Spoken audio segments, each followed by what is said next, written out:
같은 뭐 이런 데는 일반인 대상으로도 전혀 거부감이 없는 형태의 접대를 해야 되는 능력을 키워야 되는 시대가 도래를 한 거죠. 근데 모든 호스트들이 카리스마 호스트가 될 수 있는 게 아니잖아요. 돈을 못 버는 그런 넘버원이 될 수 없는 호스트들이 타겟으로 삼은 게 그런 원조 교체를 하던 어린 여성들. 가고는 싶어요, 호스트바에. 그러면은 어떻게 해야 되겠어요? 빌려야 되겠죠, 돈을. 그러면은 호스트바에서 빌려준다 그러는 거예요. 그럼 어떻게 되냐?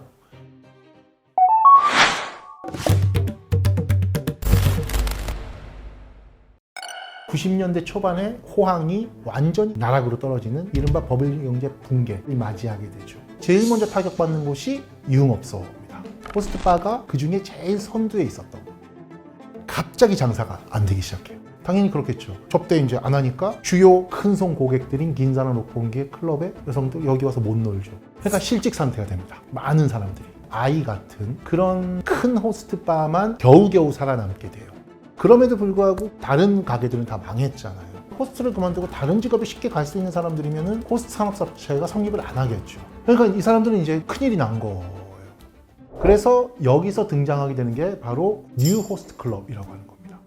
원래 우리가 호스트 클럽 같은 거를 지으려면 초기 비용이 많이 들잖아요. 가게도 빌려야 되고 인테리어도 해야 되고 영업 허가도 따야 되고 여러 가지가 있죠. 뉴 호스트 클럽이라는 건 뭐냐면은 가부키초에 가보면은 술집들이 엄청 많잖아요. 바가 12시에 영업을 끝나면 12시부터 5시까지 시간을 빌리는 거예요. 예를 들어서 스브스라고 하는 바가 있어요. 이제 쭉 장사를 하잖아요. 그럼 12시가 딱 되면 스브스 네온 사인을 꺼요. 그 다음에 이 앞에 이렇게 이동식 간판으로 예를 들어서 뭐 김항, 뭐 이런 항이, 뭐 이런 이제 호스트바가 생기는 거죠. 그런 방식으로 이제 뉴 호스트 클럽이라고 하는 업태가 가부키초에 순식간에 퍼져버려요. 그래서 여기에 모여든 호스트들이 엄청나게 많은 생각을 하고 경영 기법 같은 것들을 만들어내게 되는, 말하자면 새로운 페이지를 열게 되는 겁니다.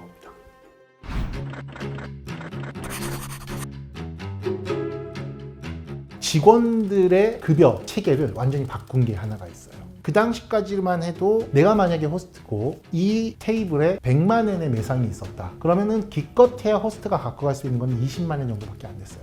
근데 이 뉴 호스트 클럽의 50%를 갖고 가게 했어요. 이렇게 되니까 엄청난 돈을 만지게 되는 거예요. 그러니까 호스트들이 이때부터 더 큰 손님을 모시려고 엄청나게 노력을 하기 시작하는 거죠. 그 중에 하나가 뭐냐면은 샴페인 콜이라고 하는 게 있어요. 롱페리뇽 같은 고급 샴페인을 어떤 테이블에서 시키면 가게의 호스트가 전부 모여서 이제 샴페인 콜을 하는 거죠. 흉내도 못 내는 엄청 하이텐션의 뭔가 이런 것들을 해주는 거죠. 롱페리뇽을 주문한 그 손님은 엄청난 희열을 느끼는 거예요.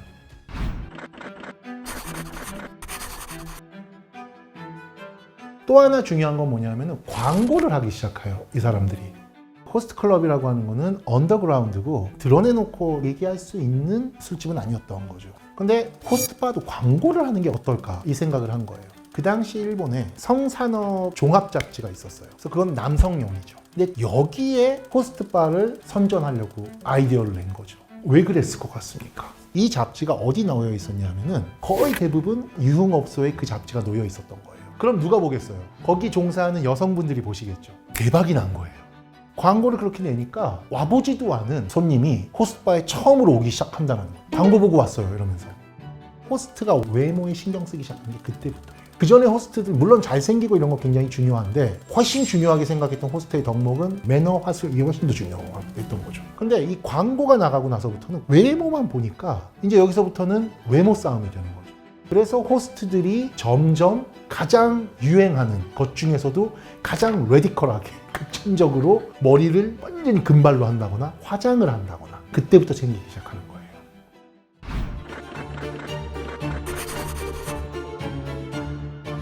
한 호스트가 TV 프로그램에 출연을 해요. 그 전에는 어떤 다큐멘터리 프로그램에서 마치 뭔가 이런 어두운 세계가 있습니다, 뭐 이런 식으로 소개된 적은 있는데 호스트가 나가서 뭔가 예능 프로그램에서 뭔가를 한 게 처음인 거예요. 그 프로그램에서 이 호스트가 뭐를 했냐 하면은 모태솔로들 있죠. 여자하고 말도 안 섞고 다소 좀 이렇게 어눌해 보이는 남성들 불러다가 이 호스트가 강의를 해주는 거예요.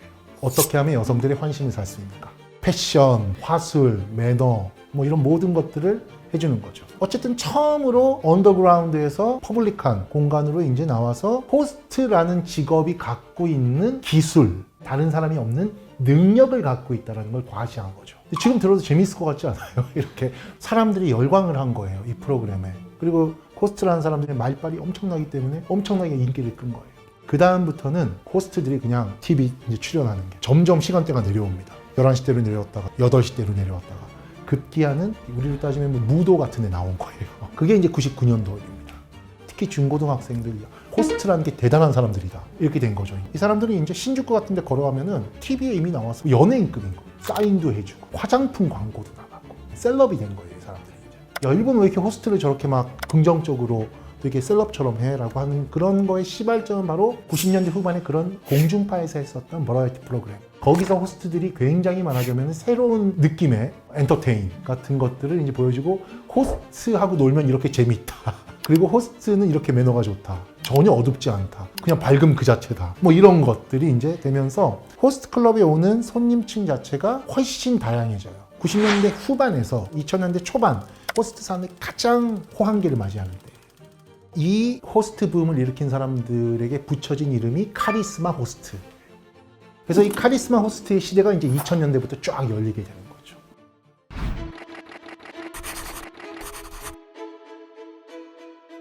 여기서도 우리가 좀 봐야 될 부분이 있어요. 모든 호스트들이 카리스마 호스트가 될 수 있는 게 아니잖아요. 어떻게 먹고 사냐, 호스트로서. 90년대 중후반 이후가 되면은 부정적인 사회현상이 일어납니다. 이른바 원조교제.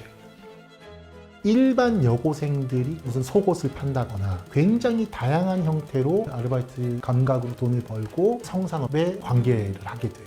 돈을 못 버는 그런 넘버원이 될 수 없는 호스트들이 타겟으로 삼은 게 그런 원조 교체를 하던 어린 여성들. 어린 여성들 같은 경우는 집안이든 학교든 자기가 소속감을 못 느끼는 그런 친구들이 많았어요. 그래서 호스트바에 가서 마음의 케어받음 이런 것들을 거기서 채우는 일들이 허다했던 거죠. 그 당시에 일본은 조금 더 미성년자가 활락가에서 유흥가에서 노는 거에 대해서 굉장히 관대한 분위기였기 때문에, 그래서 그런 친구들을 손님으로 받기 시작한 거예요. 그러니까 어떻습니까? 경험도 물론 상대적으로 굉장히 적고 멘탈 자체가 좀 위약하죠, 상대적으로. 그러다 보니까 굉장히 이 호스트들에게 빠져들어가고 그게 이제 사회 문제화가 되죠. 이 친구들이 아무리 한다고 하더라도 큰 돈을 버는 게 아니잖아요. 근데 가고는 싶어요, 호스트바에. 그러면은 어떻게 해야 되겠어요? 빌려야 되겠죠, 돈을. 그러면은 호스트바에서 빌려준다고 하는 거예요. 그리고 호스트바에 빌려주는 돈을 대는 사람들이 누구냐? 야미꾼이라고 불리는 불법 사채업자들이에요. 그래서 이 사람들이 돈을 빌려주면 당연히 쇼트가 나겠죠. 이자가 부풀어 오르잖아요. 이 당시에 야미킹의 이자가 뭐냐면은 10일에 10%거든요. 조금만 있으면 금방 100만 엔이 되는 거예요. 그럼 어떻게 되냐? 부모한테 가서 뭐 추심을 해서 받아내면 그거는 불행 중 다행인데, 그렇지 않을 경우에는 이 친구들을 유흥업소에 넘기는 거죠. 이런 일들이 그런 카리스마 호스트가 언더그라운드에서 퍼블릭한 공간으로 나가는 이면에 이런 일들도 같이 벌어지고 있었다는 거. 그러니까 가부키초라고 하는 곳에 말씀드렸던 양가성이 그대로 드러나는 거죠. 그대로 드러나는 거예요. 우리가 물론 이 호스트 산업이 어떻게 이제 자기 체질을 바꿔가면서 성장해 왔냐라고 하는 것만 주목을 할 우려가 있는데, 동시에 같이 봐야 될 것이 호스트 산업이라고 하는 게 어두운 산업의 어떤 생존 구조, 이거로부터는 이제 벗어날 수가 없는 거죠. 애초에 가부키초에 모여드는 사람 자체가 사회 안에서 소속감 이런 것들이 없는 상태로 일을 할 수 있다는 가능성 때문에 모여드는 사람이기 때문에, 아무리 화려해지고 밝아지고 하더라도 그런 부분을 불식할 수가 없는 거죠.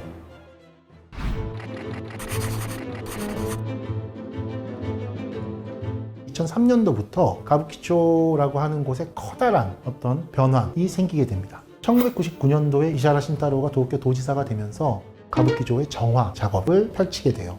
하나는 도쿄 조례 중에 한국말로 하면은 좀 속된 말이지만 삐끼 금지 조례가 있어요.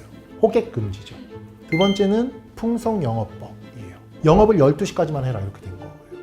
이 두 개는 호스트 산업이 성립하는 가장 근간을 이루는 두 개예요. 호객을 안 하면 안 되잖아요. 심야 영업을 금지한다 그러면 호스트 클럽도로 장사하지 말란 얘기가 되죠. 그래서 여기서 이제 난리가 난 거죠.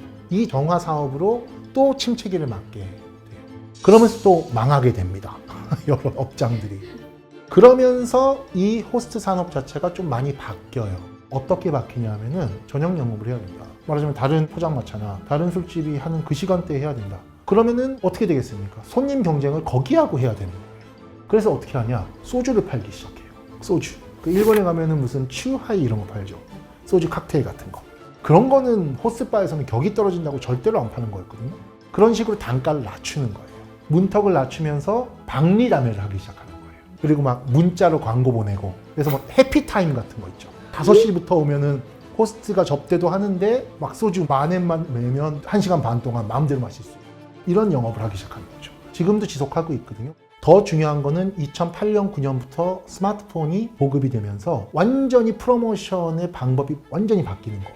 그 전까지 없었던 고객층이 엄청나게 이제 늘어난 거죠. 이른바 이제 초저녁에서 그 심야로 넘어가는 술집에 하는 영업 시간에 충분히 큰 손들이 와서 놀 수 있는 환경이 스스로 통신 환경의 변화를 활용해서 만들어낸 거예요. 물론 영세한 곳은 여전히 심야 영업을 불법적으로 하고 있었지만 좀 큰 데들은 그렇게 하지 않아도 돌아가는 구조를 만들어낸 거죠. 그리고 점점 오픈되고 이렇게 하다 보니까 이제 호스트들도 좀 교양을 쌓아야 되겠다, 이렇게 되는 거죠. 실제로 독서 클럽, 그리고 소믈리에 자격을 따와라, 그런 거를 또 SNS에 이제 열심히 선전을 하는 거예요. 그럼 완전히 바뀌겠죠. 이게 로란드 뭐 이런 데는 보통 그 한 뭐 9시, 10시 요 정도 시간에 술을 마시러 올 수 있는 일반인 대상으로도 전혀 거부감이 없는 형태의 접대를 해야 되는 그런 능력을 키워야 되는 시대가 도래를 한 거죠. 그래서 호스트 산업의 양가성이 있잖아요. 이거는 점점 이제 업장에 따라서 양극화되는 거예요.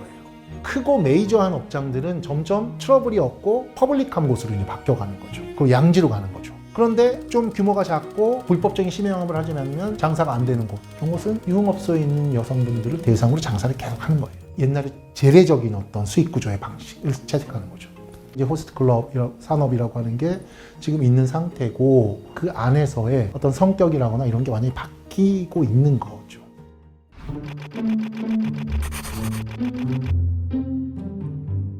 그래서 거의 모든 지금 그런 방식으로 형성된 클럽의 그룹들이 요식 산업도 하고, 그 다음에 미용 산업도 하고, 심지어는 소믈리에 학교 뭐 이런 것들도 있어요.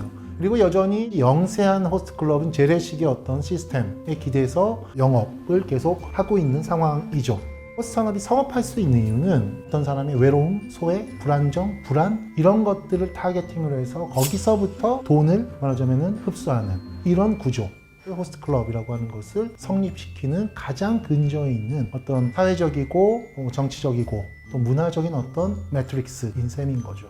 도시부에서의 서브컬처라고 하는 게 주목하는 이유는 도시에서의 삶의 근본적인 조건이 유흥이라고 하는 것을 매개로 해서 어떤 삶의 양태들을 이렇게 드러내느냐, 이런 것에 좀 주목하는 그런 의의가 있는 것 같습니다.